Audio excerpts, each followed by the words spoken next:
In the community of South Central Los Angeles, residents are not given much.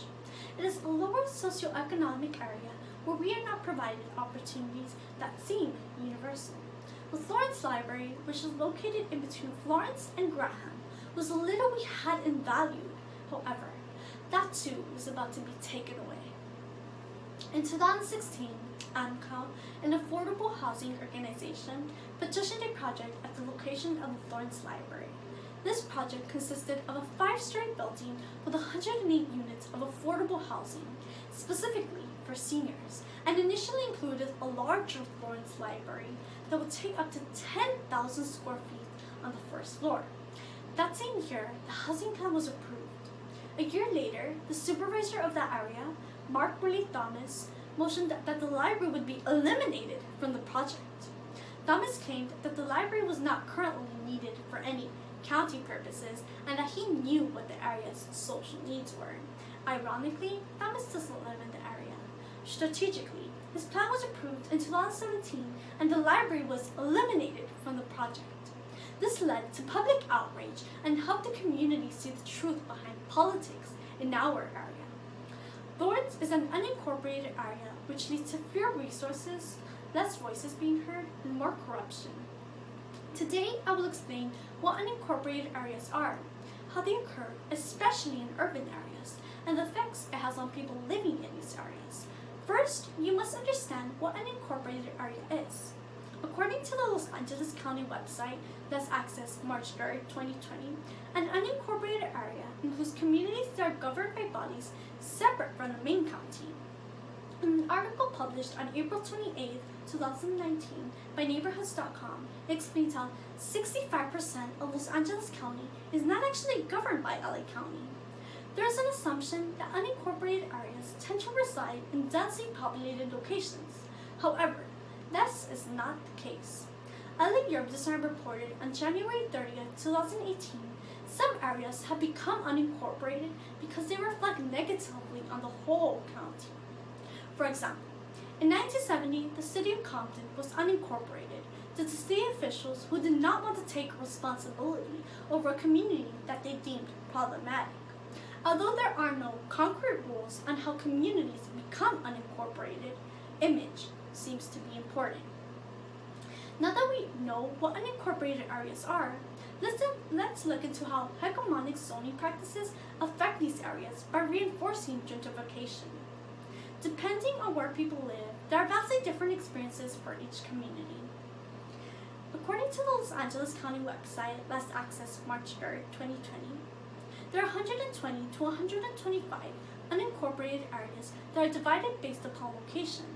When looking at the LA County map, last accessed March 13th, 2020, most unincorporated areas are located in the south part of the county, between Districts 1 and Districts 2. The reason this is important is because these areas are predominantly occupied by African Americans and Latinos. According to maps.latimes.com, last accessed March 12, 2020, South LA consists of 56.7% Latino, 38% Black, 1.6% Asian, 2.2% white, and 1.5% other. This data illustrates how majority of the time unincorporation affects minorities, resulting in minimal access to basic necessities and opportunities. On September 10, 2019, LA Times published an article discussing the LA County Board of Supervisors' decision that led to permanent rent measures in areas such as Willowbrook and cities such as Hollywood and Beverly Hills. Under the guise of creating affordable housing, our representatives passed a bill that in reality displaced poor residents while providing housing for wealthier individuals to live in the community. How did the bill end up working against those underrepresented communities? Well, the official line was that people need to move out in order for new, more affordable housing to be built for those who are less fortunate or homeless. But instead, after renovations, landlords and businesses hiked up rent prices, allowing only wealthy individuals the ability to live in the community. This instance is just one example of how hegemonic zoning practices reinforce gentrification and the displacement of families. Moreover, unincorporated areas are also victims of hegemonic power. In the Cambridge Dictionary, last accessed November 7, 2019, hegemony is defined as the position of being the strongest and therefore able to control others. Often, hegemonic power tends to affect poor areas who cannot fix their own problems and have to depend on the board that is in charge. The Board of Supervisors often lack transparency, furthering the ease of corruption.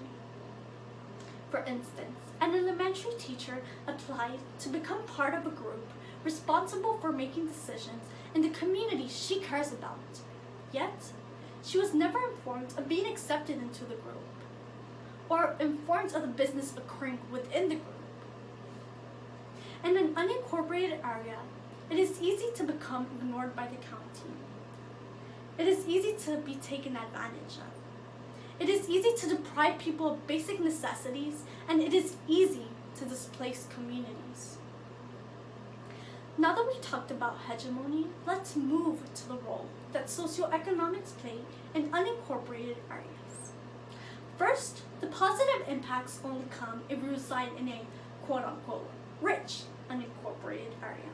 Majority of the time, living in a rich area means people follow fewer regulations. In an article by Vitana, last accessed March 3, 2020, it states how people have the liberty to make amends on their own terms and have access to many amenities. Some of the resources available in rich unincorporated areas include libraries, private schools, and other resources that offer extra support, which encourages youth to pursue higher education and give people an equal opportunity for success.